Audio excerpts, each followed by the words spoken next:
Amis téléspectateurs, bonjour. Parlons politique de l'emploi.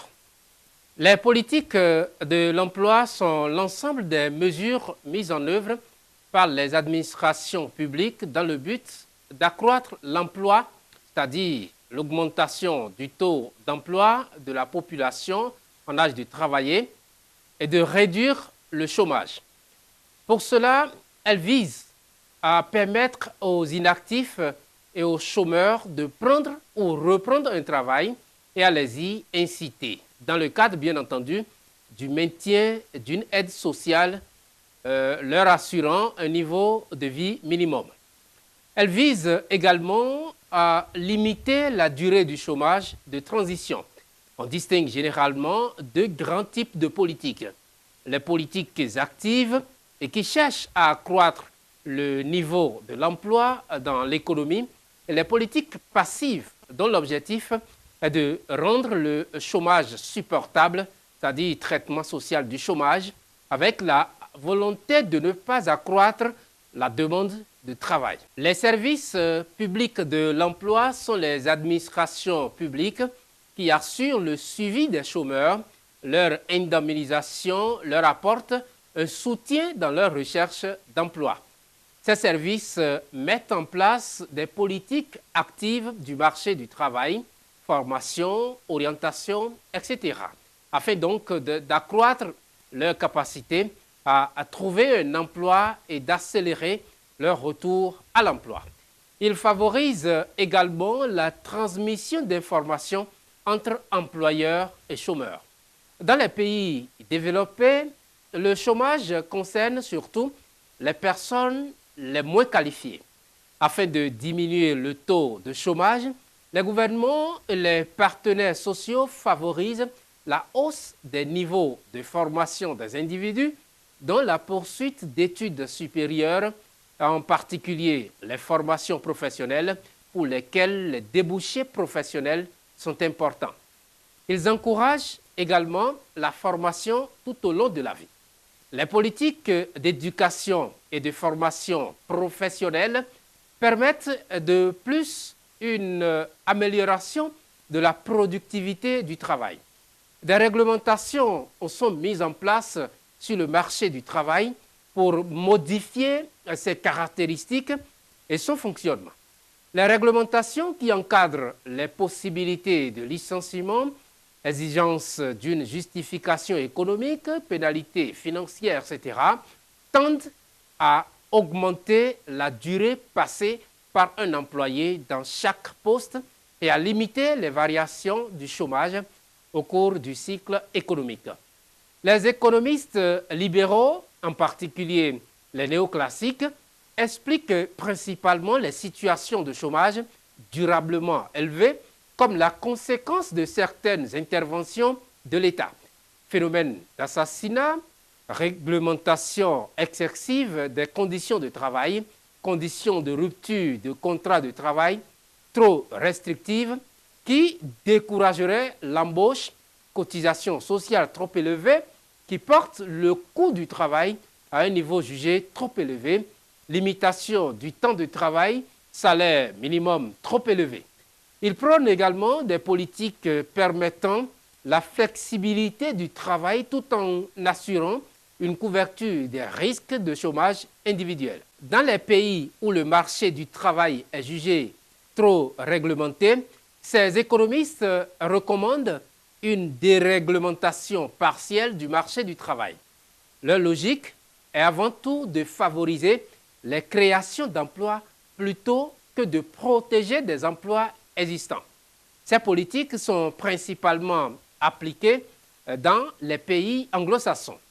Elles visent généralement à stimuler la croissance et ou la rendre plus riche en emplois. Dans une logique keynésienne, les mesures adoptées cherchent à stimuler la demande anticipée des entreprises, donc de les inciter à embaucher pour répondre à cette demande.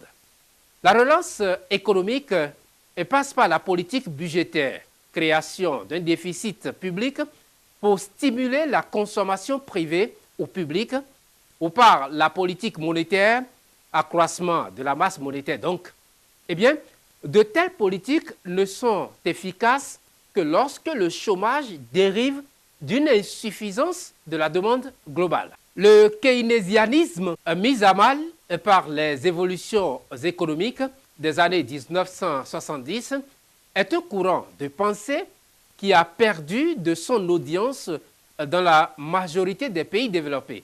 Certaines politiques d'inspiration keynésienne prennent la forme de subventions publiques à l'embauche, de création d'emplois dans le secteur public.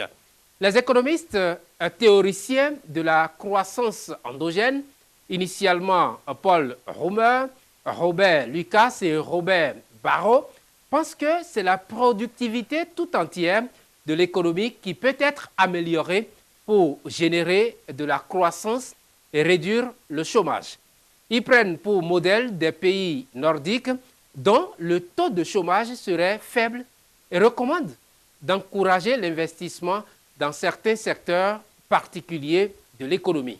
L'amélioration de la productivité par une hausse du niveau d'éducation, le développement de l'innovation par la recherche publique, la mise en place d'une politique de santé permettant aux individus d'être au mieux de leur forme, l'organisation d'une politique industrielle.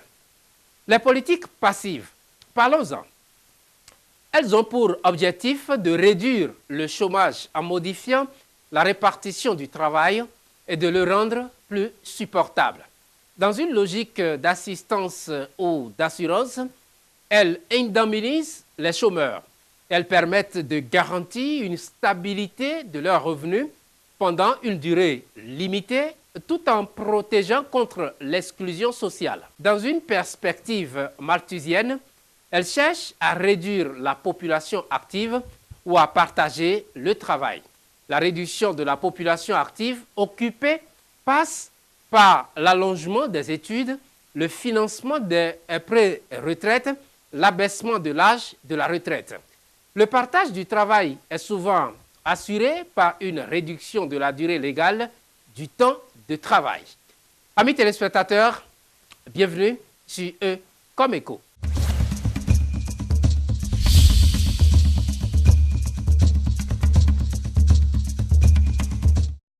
Dans Éco Découverte, nous sommes allés à la rencontre des bonnes dames revendeuses des sachets non biodégradables dans nos marchés.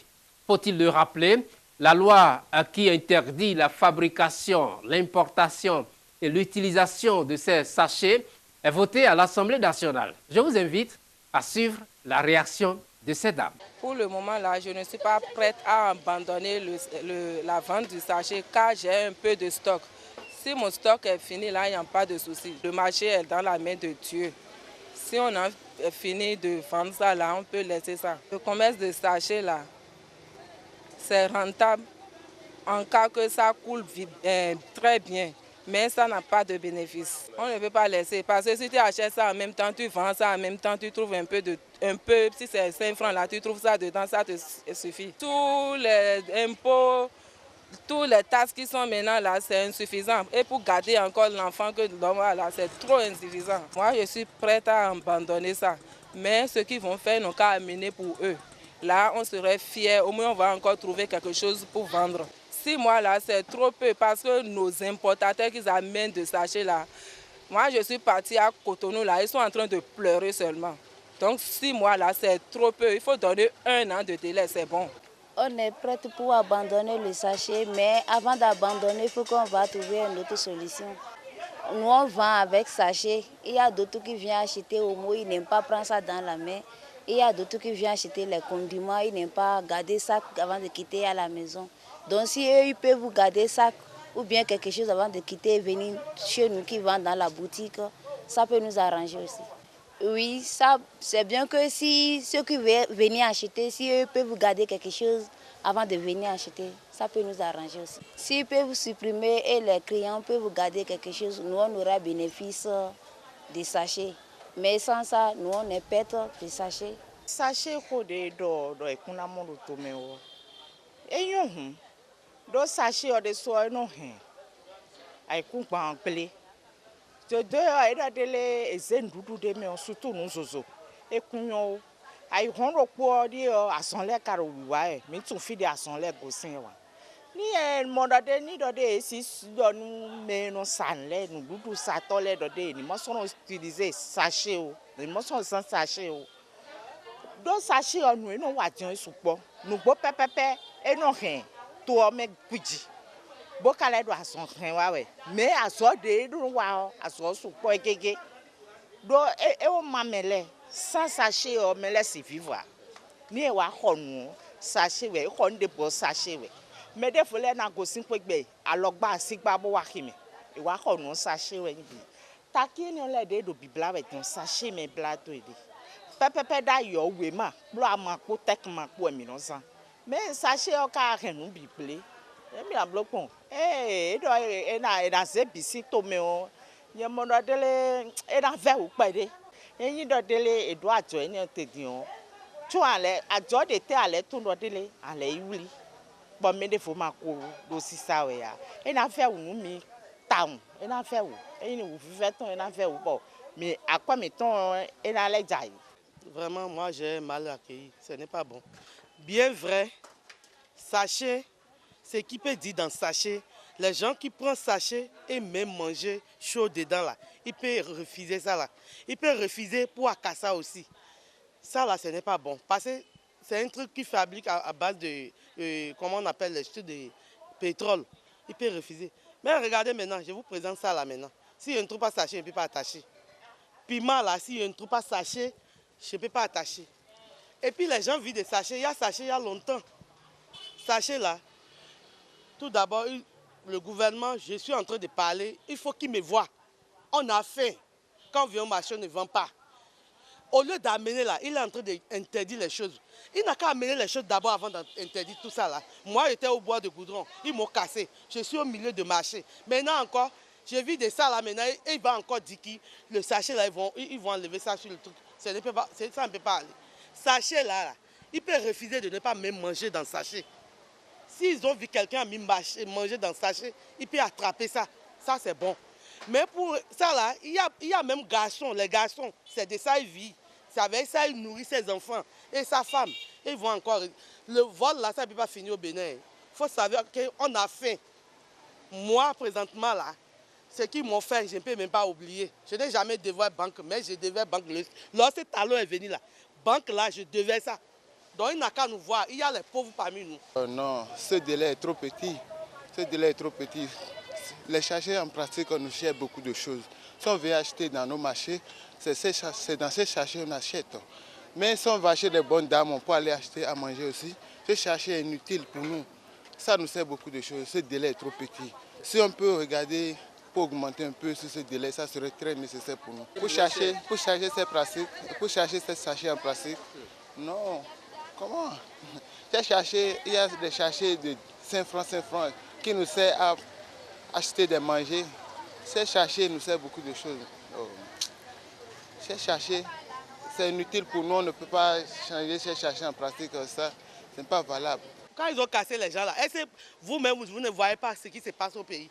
Sachez là, quand ils vont interdire encore là, c'est plus pur. Les gens ont faim, les gens ont faim.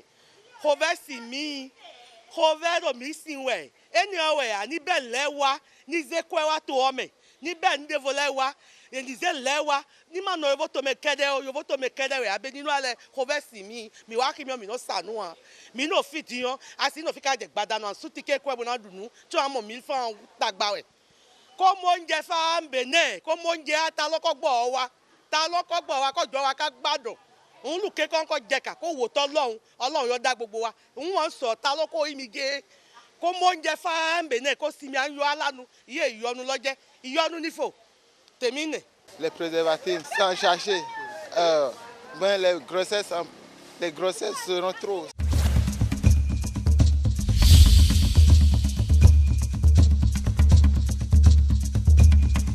Dans Éco-Sciences, amis téléspectateurs, notre consultant Dr Draman Abdoulaye nous parle de la politique de l'emploi. Suivez.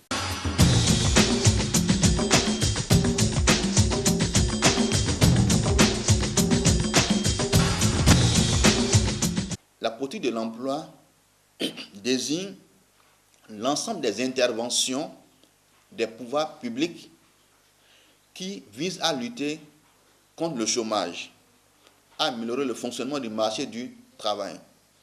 Donc, lorsqu'on met en œuvre des mesures pour lutter contre le chômage, pour améliorer le fonctionnement du marché du travail, on dit qu'on met en œuvre une politique de l'emploi. Alors, quelles sont les mesures qu'on peut mettre en œuvre dans une politique de l'emploi? Plusieurs mesures peuvent être, n'est-ce pas, mises en œuvre dans une politique de l'emploi. Par exemple, nous avons l'indemnisation du chômage. À ce niveau, on va recenser les chômeurs et chaque fin du mois, ils auront droit à une indemnité du fait qu'ils soient au chômage. Il y a également des dispositifs au niveau de la formation professionnelle. C'est-à-dire qu'on va plus axer la formation sur les formations professionnelles et réduire les formations théoriques de manière à ce que les jeunes diplômés qui sortent, n'est-ce pas, des écoles puissent, n'est-ce pas, soit s'installer à leur propre compte ou soit directement opérationnels. On va également rechercher la flexibilité de l'emploi des taux de salaire, donc réduire les conditions d'embauche et accorder des facilités aux entreprises pour qu'elles puissent embaucher.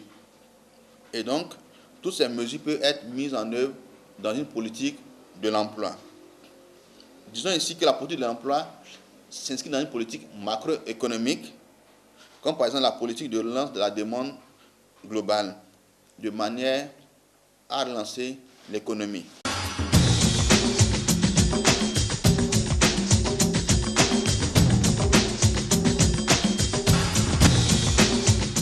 Disons que le chômage désigne la situation des individus sans emploi et à la recherche d'un emploi. Un chômeur, c'est un individu qui n'a pas un emploi, mais qui est à la recherche d'un emploi. Précisons que les chômeurs font partie d'un sous-ensemble qu'on appelle la population active, dont les chômeurs constituent un sous-ensemble de la population active.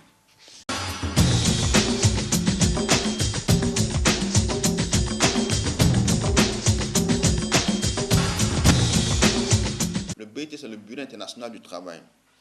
Et selon les recommandations du BIT, ou selon la définition du BIT, le chômage peut être défini selon 3 critères. Alors, sont chômeurs, au sens du BIT, les personnes qui, au cours de la période de référence, généralement une semaine, sont sans travail, 2, sont disponibles pour travailler, et 3, sont à la recherche d'un travail. Donc, pour qu'un individu soit qualifié de chômeur, il faut que les 3 conditions soient réunies au sein du BIT. C'est-à-dire, 1, ces individus sont sans travail, 2, ces individus sont disponibles pour travailler, et 3, ces individus sont à la recherche d'un travail. Donc, voilà les conditions qu'il faut remplir pour être qualifié de chômeur au sens du BIT.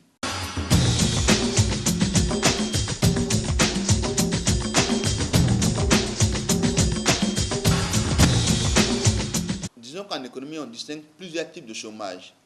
Nous allons citer quelques-uns. Par exemple, on a le chômage conjoncturel. Le chômage conjoncturel est un chômage qui est dû du fait de ralentissement temporaire de l'activité économique ou des fluctuations de la demande globale. C'est-à-dire que du fait d'un choc négatif au niveau de l'économie, une entreprise peut être amenée à arrêter momentanément ses travaux pour reprendre plus tard. En ce moment, on parle de chômage conjoncturel.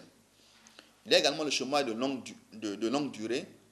Le chômage de longue durée, ce sont des individus qui sont au chômage depuis plus d'1 an. Alors, le chômage de très longue durée, ce chômage regroupe l'ensemble des individus ou des personnes qui sont au chômage depuis plus de 2 ans. Ce n'est pas de chômage de très longue durée. Autre type de chômage, il y a le chômage déguisé. Le chômage déguisé, c'est la situation des individus qui occupent des postes qui ne font pas appel à leur capacité ou qui sont dans des endroits dans lesquels leur productivité est faible. Alors, je donne un exemple de chômage déguisé. Si vous prenez par exemple un étudiant, sorti fraîchement de l'université avec une maîtrise en économie ou une licence en économie, et qui se retrouve à faire peut-être un job des étudiants, par exemple, vous voyez que son niveau de maîtrise en économie ne correspond pas à son niveau de ZEM, parce que sans avoir la maîtrise, il pourrait facilement faire l'activité de étudiants, par exemple. Donc, en ce moment, on parle de chômage déguisé. Alors, autre type de chômage, nous avons le chômage structurel. Alors, le chômage structurel est un type de chômage dû à un déséquilibre profond et durable du marché du travail, provenant des changements de structure dans le domaine de la démographie. Donc, le chômage structurel, c'est un chômage qui est dû du fait que la population s'accroît plus vite que la création, n'est-ce pas, d'emplois. Donc, il y a un chômage structurel du fait de la structure même de l'économie qui n'arrive pas à absorber tous les détenteurs de diplômes. Et puis, enfin, nous pouvons citer le chômage répétitif qui touche des personnes qui ont connu des multiples passages par le marché du travail. Donc, en ce moment, on parle de chômage répétitif. Ce sont des jeunes récemment sortis du système scolaire et qui cherchent après une interruption à répondre à une activité professionnelle. On parle en ce moment de chômage répétitif.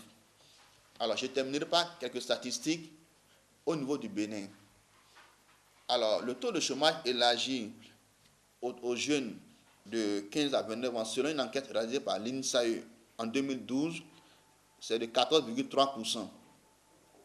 Le taux d'activité des jeunes de 15 à 24 ans, au sens élargi, selon toujours l'enquête de l'INSAE 2012, c'est de 30,4%. Le pourcentage des jeunes de 15 à 29 ans exerçant dans le secteur informel, selon l'enquête de l'INSAE 2012, c'est de 89,7%. Donc, on voit que la majorité des jeunes, n'est-ce pas, évoluent dans le secteur informel au Bénin. Et enfin, l'indice de pauvreté, selon l'INSAE, en 2011, était de 36,2%.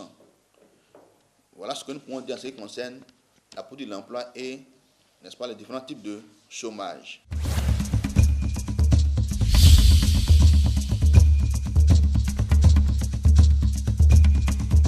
EcoBourse, à présent, la bourse de New York a terminé en baisse mercredi dernier, lesté par le recul des cours du pétrole et les incertitudes toujours fortes autour de la réforme fiscale. Dans des conditions comparables, la bourse de Toronto a retrouvé son niveau le plus bas en 3 semaines. L'indice des actions canadiennes signe ainsi sa 6e session de baisse consécutive depuis avoir touché un sommet historique la semaine dernière. Loblaw a annoncé la fermeture de 22 magasins. Le détaillant canadien a donné ses précisions lors de la présentation de résultats trimestriels jugés solides malgré une concurrence plus vive. Son action a réduit ses gains à 0,16% à 69,26 $. Les relations s'enveniment entre la Banque Laurentienne et le syndicat des employés qui accusent l'employeur d'avoir forcé la main à des travailleurs afin qu'ils se désyndicalisent. Le syndicat des employés et employés professionnels et de bureaux SEPB Québec, affilié à la Fédération des travailleurs du Québec, s'est dit un peu surpris qu'une enquête a été déposée jeudi dernier auprès du Conseil canadien des relations industrielles, CCRI, afin de révoquer l'accréditation syndicale. Ce n'est que l'aboutissement des gestes illégaux mis de l'avant par l'employeur depuis le mois de juillet, a dénoncé sa directrice générale vendredi au cours d'un entretien téléphonique avec la presse canadienne. Le SEPB reproche au président et chef de la direction de la Banque Laurentienne, François Desjardins, de négocier de mauvaise foi dans le cadre de son emploi visant à transformer l'institution montréalaise. Le contrat de travail de la seule banque syndiquée au pays vient à échéance le 31 décembre. En septembre 2016, la Laurentienne avait annoncé son intention d'éliminer 300 postes, un processus qui n'est pas encore terminé, et de faire passer de 150 à 100 son réseau de succursales. Puis, au mois d'août, l'institution a indiqué que l'élimination de certains services au comptoir devrait entraîner la suppression de l'équivalent de 150 emplois additionnels à temps plein.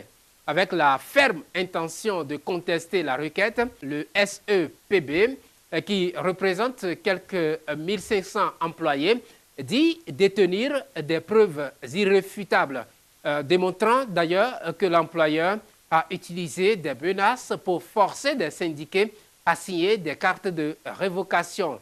Des employés vont témoigner des menaces qui ont été faites, a assuré Mme Lefebvre. Voilà, messieurs, c'est ici que s'achève Ecom Eco. Merci de l'avoir suivi et à très vite.